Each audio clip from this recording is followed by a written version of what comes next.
जय माता दी दोस्तों, जय श्री हरि। स्वागत है आपका हमारे YouTube चैनल अभव्या वर्ल्ड में। दोस्तों, आज की इस वीडियो में हम आपके लिए बृहस्पतिवार की संपूर्ण व्रत कथा लेकर आए हैं।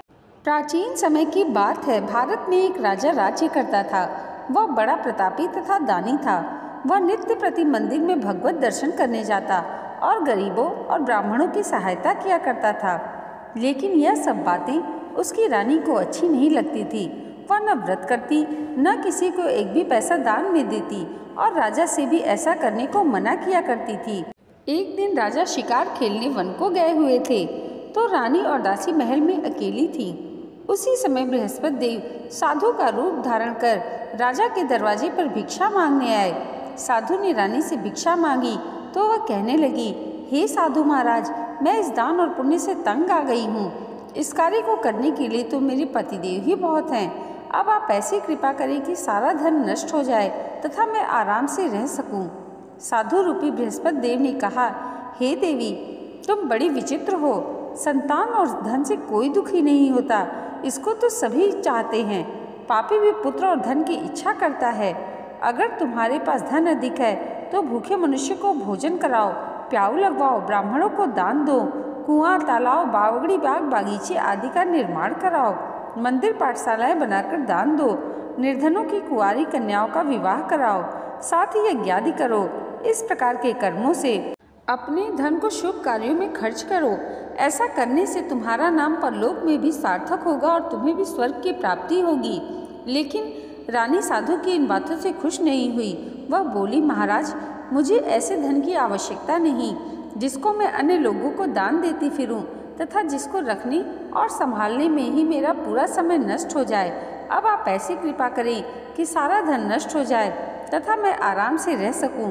साधु ने उत्तर दिया, यदि तुम्हारी ऐसी ही इच्छा है तो जैसा मैं तुम्हें बताता हूँ वैसा ही करना। बृहस्पतिवार के दिन घर आंगन को गोबर से लीपना, अपने केशों को पीली मिट्टी से धोना, राजा से कहना वह बृहस्पतिवार को हजामत बनवाए, भोजन में मांस मदिरा खाना और कपड़ा धोबी के यहाँ धुलने देना। ऐसा करने से 7 बृहस्पतिवार में ही आपका सारा धन नष्ट हो जाएगा। इतना कहकर वह साधु महाराज रूपी बृहस्पति देव अंतर्ध्यान हो गए। इसके बाद रानी ने वही किया जैसा साधु ने बताया था। 3 बृहस्पतिवार ही बीते थे कि उसकी समस्त धन संपत्ति नष्ट हो गई और भोजन के लिए दोनों समय परिवार तरसने लगा। एक दिन राजा रानी से कहने लगा, तुम यहाँ पर रहो, मैं दूसरे देश को जाता हूँ, क्योंकि यहाँ पर मुझे सभी मनुष्य जानते हैं, इसलिए यहाँ कोई काम धंधा नहीं कर सकता। देश चोरी परदेश भीख बराबर है। ऐसा कहकर राजा परदेश चला गया। वह जंगल को जाता और लकड़ी काट कर लाता और शहर में बेचकर जीवन यापन करने लगा। इधर राजा के बिना रानी और दासियां दुखी रहने लगी। किसी दिन भोजन मिलता, किसी दिन जल पीकर ही रह जाती। एक समय जब रानी और दासियों को 7 दिन बिना भोजन के व्यतीत करने पड़े तो रानी ने अपनी दासी से कहा, हे दासी, पास के ही नगर में मेरी बहन रहती है, वह बड़ी धनवान है, तो उसके पास जा और वहाँ से 5 सेर बेझर मांग कर ले आ, ताकि कुछ समय के लिए गुजारा हो जाएगा। दासी रानी की बहन के पास गई। उस दिन बृहस्पतिवार था। रानी की बहन उस समय बृहस्पतिवार की कथा सुन रही थी। दासी ने रानी की बहन को अपनी रानी का संदेश दिया, लेकिन रानी की बहन ने कोई उत्तर नहीं दिया। जब दासी को रानी की बहन से कोई उत्तर नहीं मिला तो वह बहुत दुखी हुई। उसे क्रोध भी आया। दासी ने वापस आकर रानी को सारी बात बता दी। सुनकर रानी ने कहा, हे दासी, इसमें उसका कोई दोष नहीं है। जब बुरे दिन आते हैं तो कोई सहारा नहीं देता। अच्छे बुरे का पता विपत्ति में ही लगता है। जो ईश्वर की इच्छा होगी वही होगा। यह सब हमारे भाग्य का दोष है। यह सब कहकर रानी ने अपने भाग्य को कोसा। उधर रानी की बहन ने सोचा, मेरी बहन की दासी आई थी, लेकिन मैं उससे नहीं बोली, इससे वह बहुत दुखी हुई होगी। कथा सुनकर और पूजन समाप्त कर वह अपनी बहन के घर गई और कहने लगी, हे बहन, मैं बृहस्पतिवार का व्रत कर रही थी। तुम्हारी दासी हमारे घर गई थी, लेकिन जब तक कथा होती है तब तक हम लोग न उठते हैं न बोलते हैं, इसलिए मैं नहीं बोली। कहो दासी क्यों गई थी? रानी बोली, बहन, हमारे घर अनाज नहीं था। वैसे तुमसे कोई बात छिपी नहीं है, इसलिए मैंने तुम्हारे पास दासी को 5 सेर बेझर लेने के लिए भेजा था। रानी की बहन बोली, बहन देखो, बृहस्पति देव सबकी मनोकामना पूर्ण करते हैं। देखो, शायद तुम्हारे घर में ही अनाज रखा हो। पहले तो रानी को विश्वास नहीं हुआ, परंतु बहन के आग्रह करने पर उसने दासी को अंदर भेजा। दासी घर के अंदर गई तो वहाँ उसे एक घड़ा बेझर का भरा मिल गया। उसे बड़ी हैरानी हुई। उसने बाहर आकर रानी को बताया। दासी रानी की बहन से कहने लगी, हे रानी, जब हमको अन्न नहीं मिलता तो हम व्रत करते हैं, इसलिए क्यों न इस व्रत की विधि तथा कथा पूछ ली जाए, हम भी व्रत कर लिया करेंगे। दासी के कहने पर रानी ने अपनी बहन से बृहस्पतिवार व्रत के बारे में पूछा। उसकी बहन ने बताया, बृहस्पतिवार के व्रत में चने की दाल और गुड़ और जल को लोटे में डालकर विष्णु भगवान का केले के वृक्ष की जड़ से पूजन करें तथा दीपक जलाएं और कथा सुने। उस दिन एक ही समय भोजन करें। भोजन पीले खाद्य पदार्थ का करें, इससे गुरु भगवान प्रसन्न होते हैं और अन्न, पुत्र और धन का वरदान देते हैं। साथ ही सभी मनोकामनाएं पूर्ण करते हैं। व्रत और पूजन की विधि बताकर रानी की बहन अपने घर लौट गई। रानी और दासी दोनों ने निश्चय किया कि वे बृहस्पति देव भगवान का पूजन जरूर करेंगी। 7 दिन बाद जब बृहस्पति पार आया तो उन्होंने व्रत रखा। घुड़साल में जाकर चना और गुड़ बीन लाई तथा उसकी दाल से केले की जड़ से विष्णु भगवान का पूजन किया। अब पीला भोजन कहाँ से आए? दोनों बहुत दुखी हुई, परंतु उन्होंने व्रत किया था, इसलिए बृहस्पति देव भगवान प्रसन्न थे। वे एक साधारण व्यक्ति के रूप में 2 थालों में सुंदर पीला भोजन लेकर आए और दासी को देकर बोले, हे दासी, यह भोजन तुम्हारे और रानी के लिए है, इसे तुम दोनों करना। दासी भोजन पाकर बड़ी प्रसन्न हुई। उसने रानी से कहा, चलो रानी जी, भोजन कर लो। परंतु रानी को भोजन के आने के बारे में कुछ पता नहीं था, इसलिए उसने कहा कि जा, तू ही भोजन कर, क्योंकि तू हमारी व्यर्थ में हंसी उड़ाती है। तब दासी ने कहा, एक व्यक्ति भोजन दे गया है। तब रानी ने कहा, वह व्यक्ति तेरे लिए भोजन दे गया होगा, तू ही भोजन कर। तब दासी ने कहा, वह व्यक्ति हम दोनों के लिए 2 थालों में सुंदर पीला भोजन दे गया है, इसलिए मैं और आप दोनों साथ साथ भोजन करेंगे। यह सुनकर रानी बहुत प्रसन्न हुई और दोनों ने गुरु भगवान को नमस्कार कर भोजन प्रारंभ किया। इसके बाद से वे प्रत्येक बृहस्पतिवार को गुरु भगवान का व्रत और पूजन करने लगी। बृहस्पति भगवान की कृपा से उनके पास धन हो गया, लेकिन रानी फिर पहले की तरह आलस्य करने लगी। तब दासी बोली, देखो रानी, तुम पहले भी इस प्रकार आलस्य करती थी, तुम्हें धन के रखने में कष्ट होता था, इस कारण सभी धन नष्ट हो गया। अब गुरु भगवान की कृपा से धन मिला है तो तुम्हें फिर आलस्य होता है। बड़ी मुसीबतों के बाद हमने यह धन पाया है, इसलिए हमें दान पुण्य करना चाहिए। अब तुम भूखे मनुष्य को भोजन कराओ, प्याऊ लगवाओ, ब्राह्मणों को दान दो, कुआं, तालाब, बावड़ी, बाग, बागीचे आदि का निर्माण कराओ, मंदिर, पाठशाला और धर्मशालाएं बनाकर दान दो, निर्धनों की कुंवारी कन्याओं का विवाह कराओ, साथ ही यज्ञ आदि कर्म करो, अपने धन को शुभ कार्यों में खर्च करो, जिससे तुम्हारी कुल का यश बढ़े और स्वर्ग की प्राप्ति हो और पितृ भी प्रसन्न हो। दासी की बात मानकर रानी ने शुभ कर्म करने शुरू किए। उसका काफी यश फैलने लगा। एक दिन रानी और दासी आपस में विचार करने लगी, न जाने राजा किस दिशा में होंगे, उनकी कोई खोज खबर नहीं है।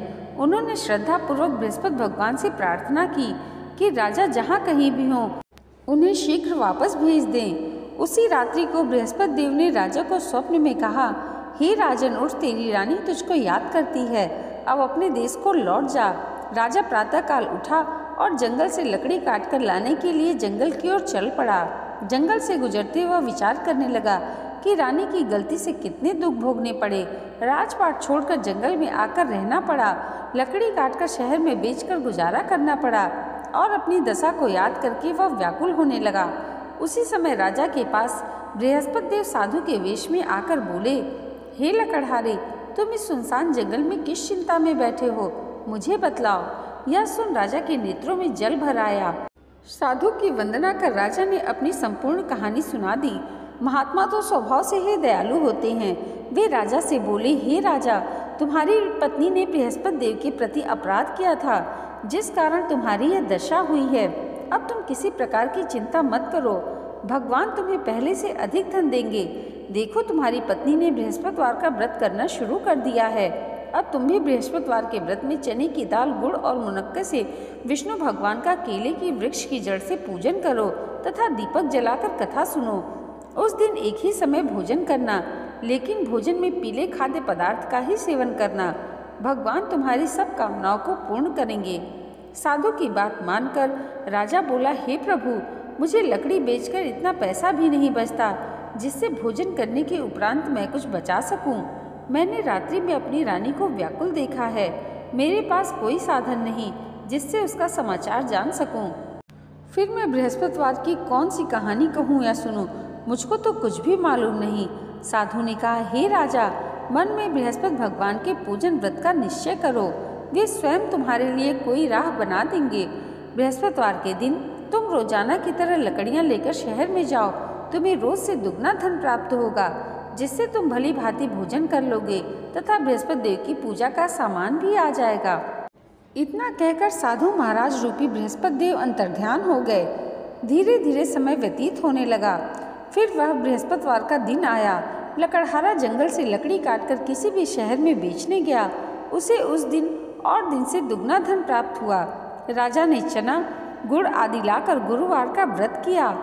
उस दिन से उसके सभी कलेश दूर हो गए। परंतु जब दोबारा गुरुवार आया तो बृहस्पतिवार का व्रत करना राजा भूल गया। इस कारण बृहस्पति देव भगवान नाराज हो गए। उस दिन से उस नगर के राजा ने विशाल यज्ञ का आयोजन किया तथा शहर में यह घोषणा करा दी कि कोई भी मनुष्य अपने घर में भोजन न बनवाए, न आग जलाए। समस्त जनता मेरे यहाँ भोजन करने आए। इस आज्ञा को जो नहीं मानेगा उसके लिए फांसी की सजा दी जाएगी।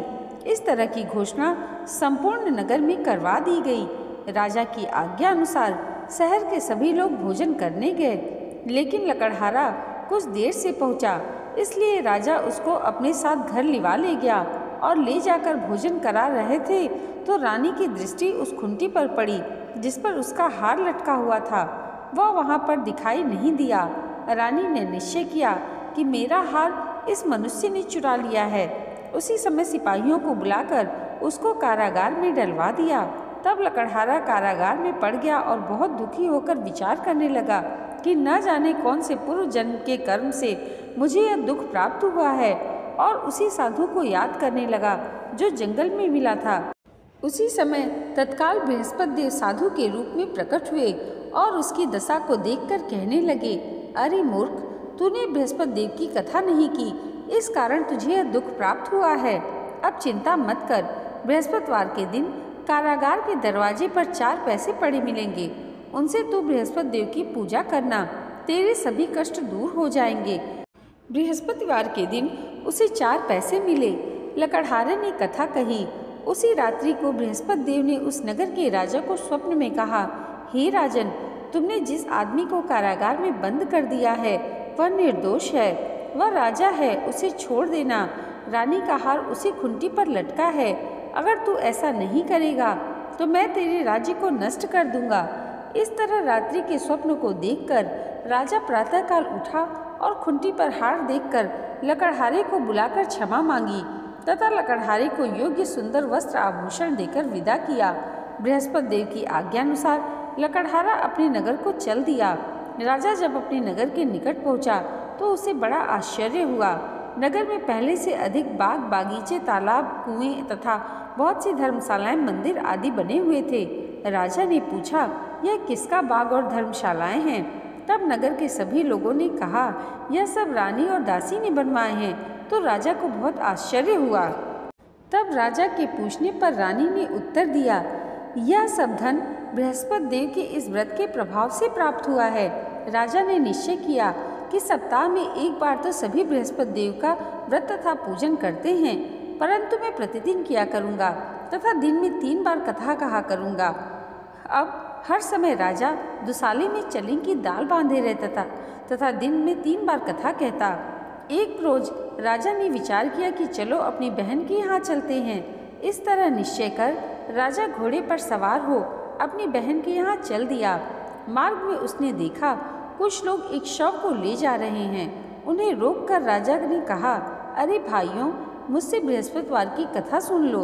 वे बोले, हमारा तो आदमी मर गया है, इसको अपनी कथा की पड़ी है। परंतु कुछ बड़े बूढ़े लोगों ने कहा, अच्छा भाई, तुम साथ में चलते चलते अपनी कथा भी सुना लो। कथा आधी सुनते सुनते शव हिलने लगा। कथा के पूरी होते ही शव उठकर बैठ गया। लोगों ने हैरानी से दांतों तले उंगली दबाई और अगले बृहस्पतिवार से गुरुवार का व्रत करने का निर्णय किया। आगे मार्ग में उसे एक किसान खेत में हल चलाता हुआ मिला। राजा ने उसे देखा और उससे बोला, अरे भाई, तुम मुझसे बृहस्पतिवार की कथा सुन लो। किसान झुंझला कर बोला, जितनी देर में तुम्हारी कथा सुनूंगा उतनी देर में पूरे खेत में हल चला लूँगा। तभी किसान के बैल लड़खड़ा कर जमीन पर जा गिरे और किसान के पेट में जोरों का दर्द होने लगा। तब उसकी पत्नी खाना लेकर आई तो उसने किसान से इस बारे में पूछा। किसान ने घुड़सवार की पूरी कहानी सुना दी। किसान की पत्नी दौड़ती हुई हाथ जोड़कर बोली, भैया, मैं तुम्हारी कथा सुनने को तैयार हूँ। राजा ने किसान की पत्नी के साथ चलकर खेत पर जाकर बृहस्पतिवार की कथा सुनाई। बृहस्पतिवार की कथा सुनते सुनते किसान के बैल उठ खड़े हुए और किसान के पेट का दर्द भी तुरंत ठीक हो गया। जब राजा अपनी बहन के घर पहुंचा तो उसकी बहुत आवभगत हुई। अगले दिन राजा जब प्रातःकाल उठा तो उसने देखा घर के सभी लोग भोजन कर रहे हैं, परंतु किसी भूखे को बृहस्पतिवार की कथा सुनाए बिना राजा भोजन नहीं करता था। उसने अपनी बहन से पूछा, क्या घर में कोई ऐसा व्यक्ति नहीं जिसने अभी तक भोजन नहीं किया हो? बहन ने उत्तर दिया, भैया, हमारे घर में तो क्या, आपको पूरे नगर में कोई ऐसा व्यक्ति नहीं मिलेगा जिसने सुबह सुबह भोजन नहीं किया हो। तब राजा अपनी बहन के घर से निकलकर उस नगर में बिना भोजन किए व्यक्ति की तलाश की।